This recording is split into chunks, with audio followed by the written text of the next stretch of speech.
Wonderful. Thank you very much. It is just such a joy to be back, and then time flies, doesn't it? So I'm just saying time flies, but then there is a reason why I'm saying time flies. Thank you very much for joining me here once again on Ivana Psychic Radio and Mustak TV. This is our episode 8, our show Zsuzsanna Medium, and your host, myself, is Zsuzsanna Hörcsög, and I'm a medium. So you see, I made it very, very clear and very, very easy for you. And it's again, I always, how I say it, I always have just 9 letters. So it's ZSU, ZSA, and A medium. So thank you very much for joining me here.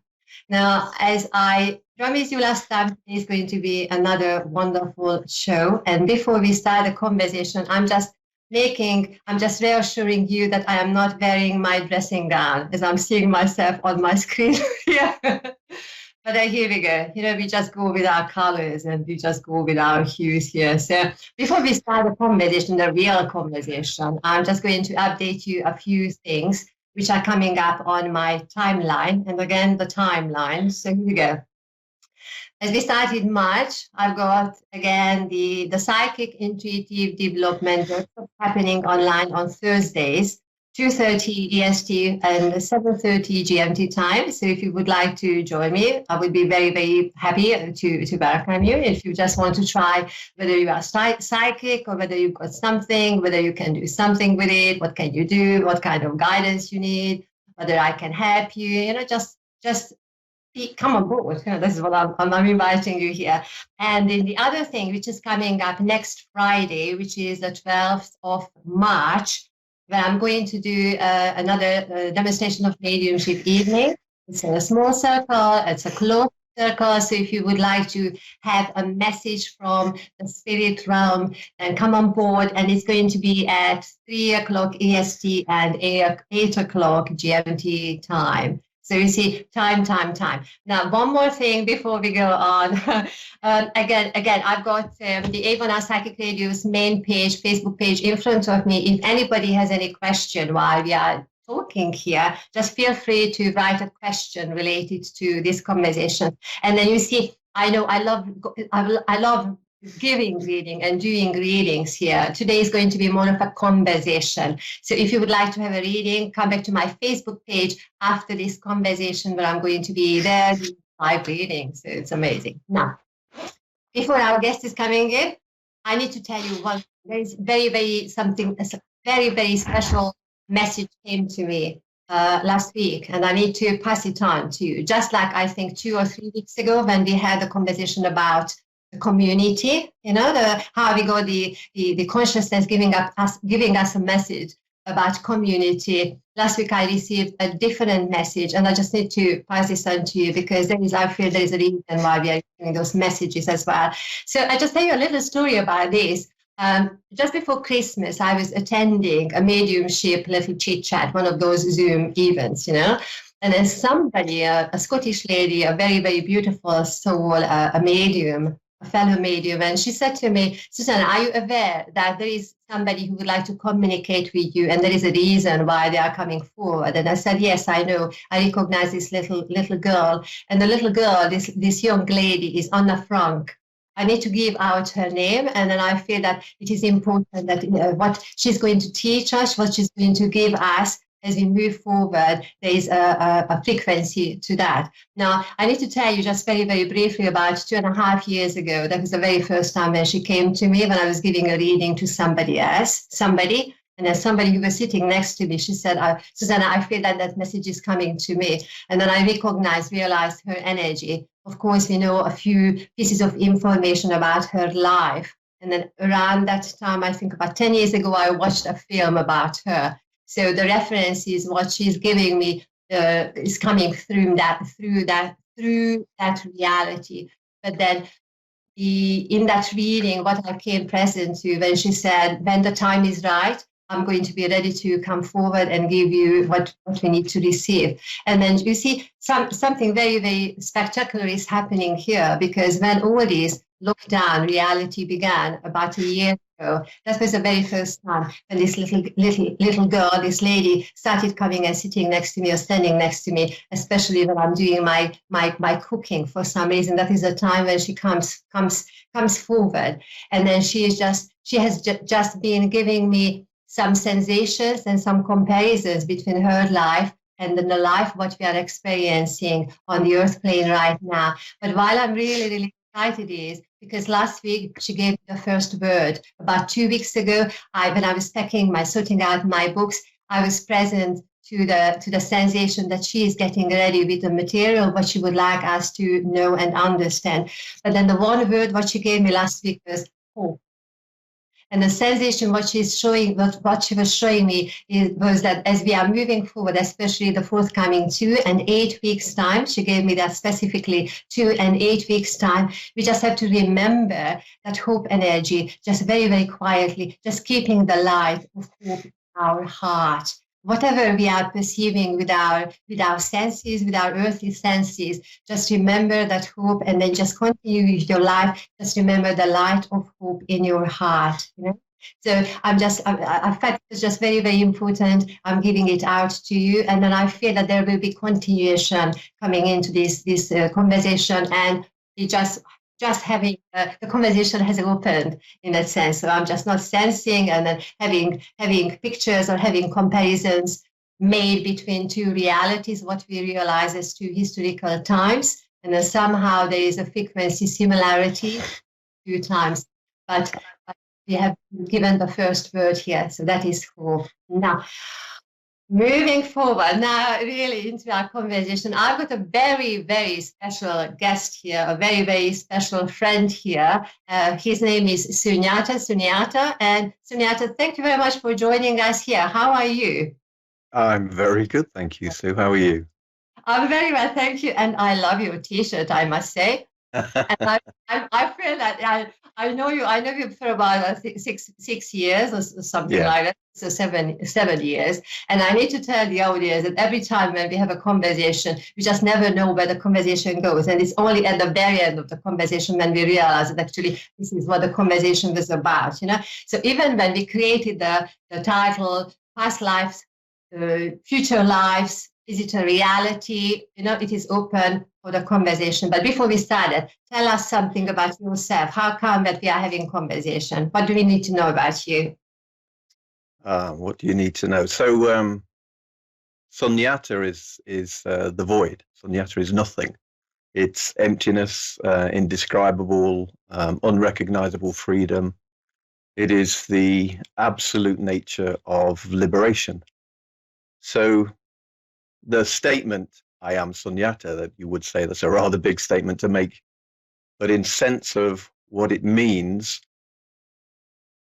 there's a recognition amongst every living soul that there's another living soul somewhere.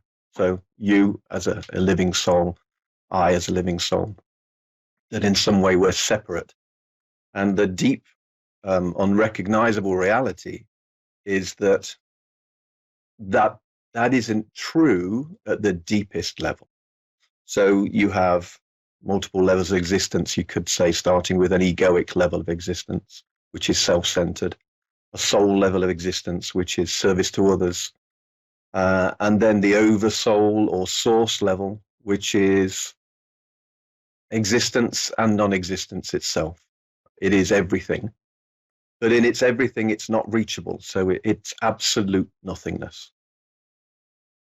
I'll tell you what, that's why I'm really excited you say this. And then somehow, as I'm looking at your T-shirt and now knowing where our conversations normally go to, you know, so it's nice to have that signpost there, you know, but how can we get there? You know, if I feel that my reality is, you know me very well, and then you know how much I'm passionate about my spiritual work, and then moving between different realities, you know, and then one reality is how we perceive our past, our present, and our future, you know, and then I'm thinking how we can make it, how can we make it really in like understanding or perceiving or thinking about in a very, very, I'm not saying in a simple way, but then somehow you see, when we want to say past, present, and future, we always have that curiosity, you know, especially when we know that our soul can travel, you know. So before we get to the point of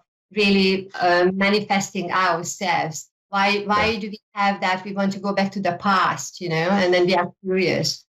I think the easiest way of looking at it is that we're all looking for direct experience, whether that's of the soul or of source. We're looking for a direct, if you like, transcendental experience, something that literally transcends time and space. And in that sense, right here, right now, it's possible to experience that. So the idea of time and space are inseparable. You can't have time without space. So when you look at them both, you could say, okay, let's just take time, or rather, let's take space. This T-shirt occupies a certain space. The T-shirt itself is made up of fabric.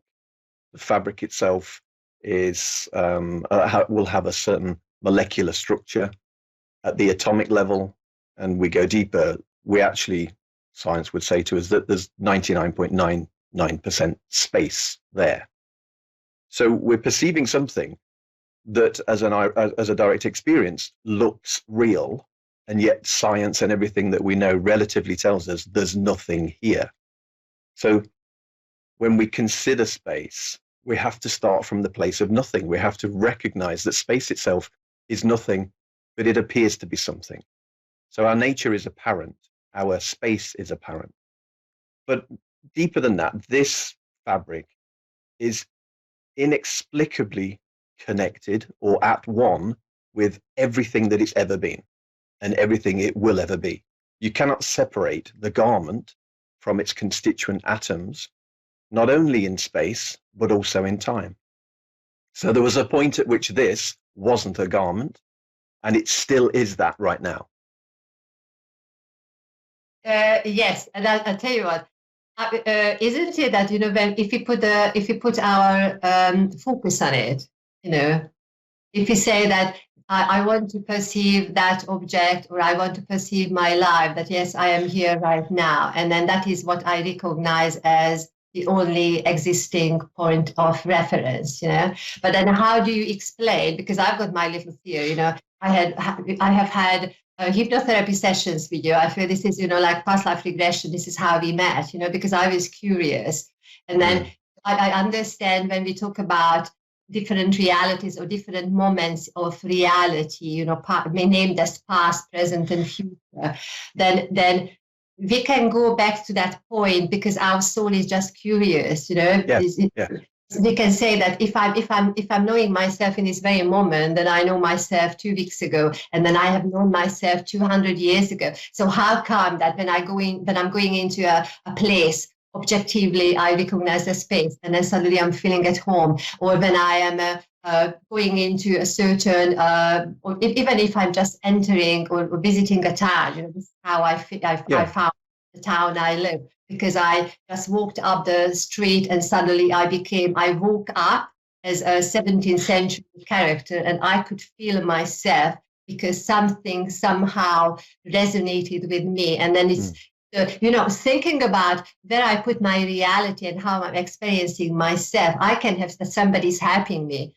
So that guiding me, I can have guided imagination or imaginary or hypnotherapy or regression or therapy, or somebody else is holding the space for me. But then somehow when the soul is ready to perceive that moment of reality, then I can have like, oh, I'm there, and I'm recognizing this and I'm recognizing that. So how come that, yes, that is the only point of reference, the very moment of time and space, that our soul still recognizes different things. So what do you think about that? I would say that reality itself, because it's nothing, the only thing that keeps anything real for anyone is their conditioned experience of time and space. So as a young person, at some point around the age of about 15 months, let's say, there becomes a recognition of self as separate to the surroundings.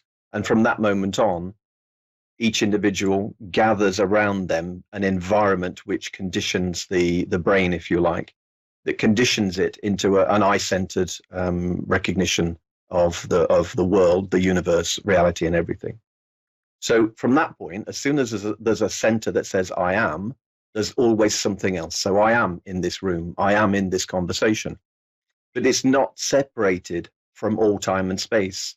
So once you have that conditioning, you have your reference points, you have this relative understanding of reality, you can still access other relative points of reality in time and space through your conditioning and through your belief structures and through your understanding.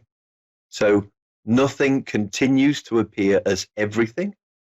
And within that, there appears to be the ability to thread and weave our way through to distinct, separate times and places.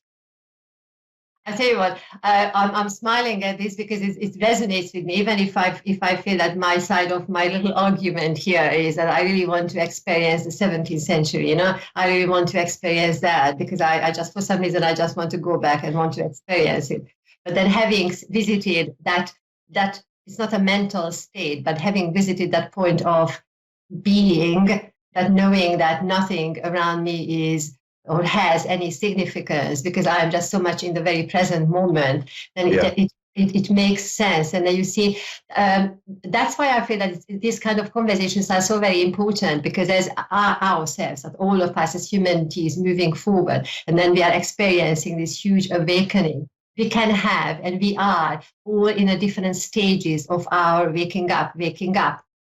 So if there is somebody who this is what really resonates for the person, I'm really drawn to exploring something what my soul has created 500 years ago, So I feel that we need to have that flexibility in that way. We can't all go into that I am Zen altogether, because then I feel that it's just because the how we go through different stages, we have to have yes, I'm getting that frequency, and all my body and all my mental and all my different layers are getting that frequency. I need to sit with that frequency. Maybe I need to sit with it for 2 weeks. Maybe I need to sit with it with 3 years, But then I'm moving on. And then what would you advise for those people? What advice would you give to people who feel that actually, I'm at that conversation, what you are presenting here is not really resonating with me, or it's not interesting, but I really want to have my soul, because I'm curious why I read about the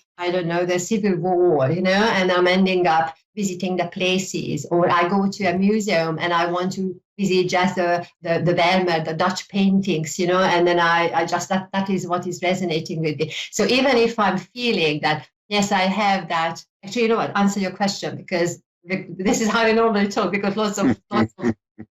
So I'll answer the question, please. I think the easiest way to understand things is that in some senses, the soul is living somewhere between kind of a physical embodiment and you would sort of say a light body. It isn't that the soul is squashed inside a physical or material body. It's the other way around. The material body is actually squished inside the soul.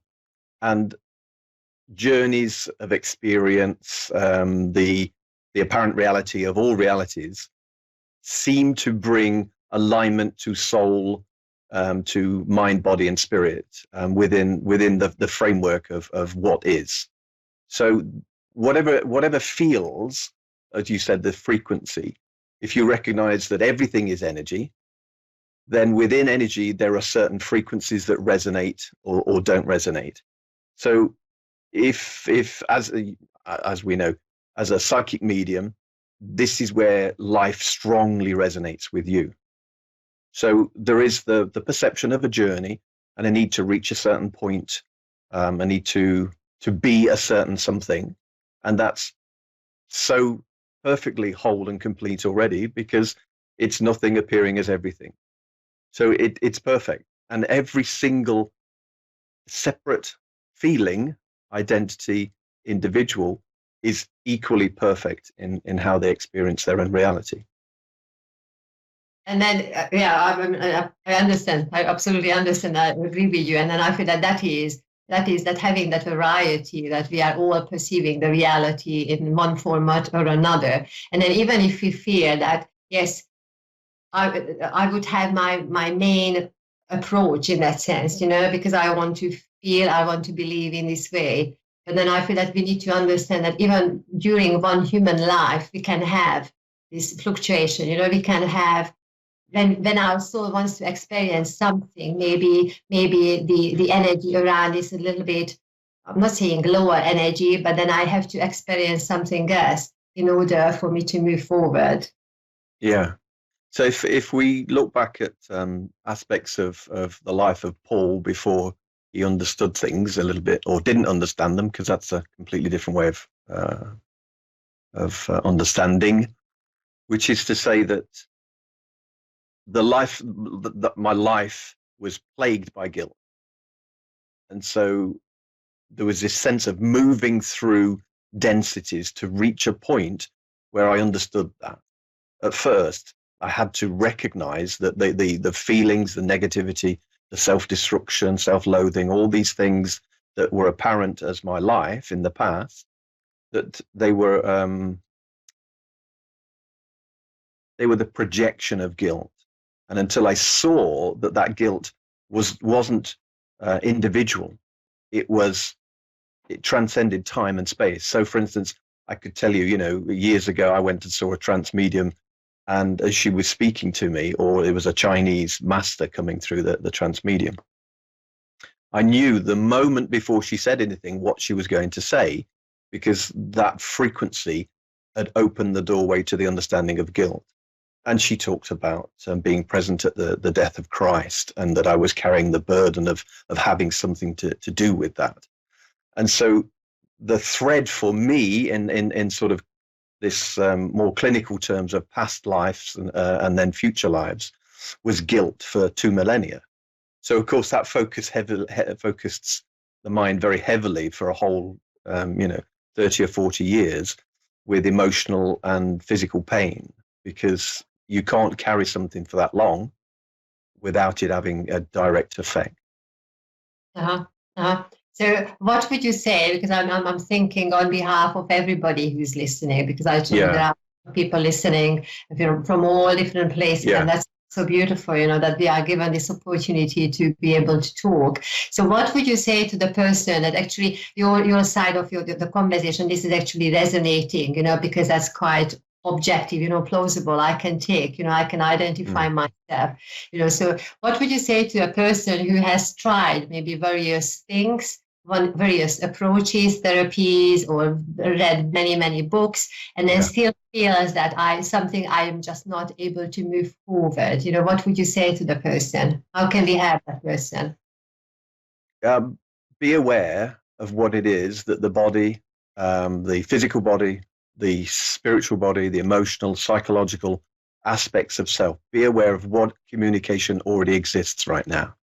So pain is a communication of something, or a miscommunication, because you're not listening, and pain will get worse, turn to dis-ease or discomfort, or even increased pain. Just become aware of what's already going on. Life is a distraction. Experience is a distraction. So sit, have time, obviously doing the natural outdoors stuff, walking, exercise, yoga, all the things that point to more balance. Get into something that feels like there's space involved, and that something, this communication within in the self, in the limited self, becomes more apparent.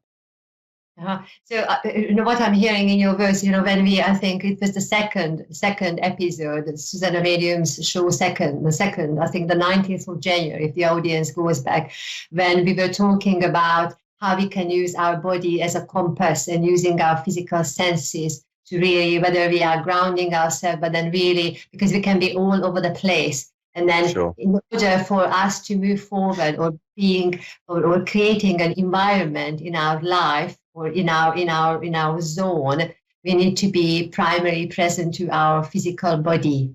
And then, together we need to be able to use our own senses. So we need to be present to that, And then in this way, it's quite interesting, because this is how it comes to, this is how I can link it together with, those people who are interested in psychic development, and then later the mediumship development. So it's some way we have to have, I'm not saying we have to have the power back to ourselves, but then this is what we need to do. Bring it back to ourselves, and then do what we need to deal with, and before we take the next step here. Yeah. Yeah, your power, if you like, is in silence and in stillness. So spending more time in both will lead you to recognize what it is, what's here, what's possible, what's everything.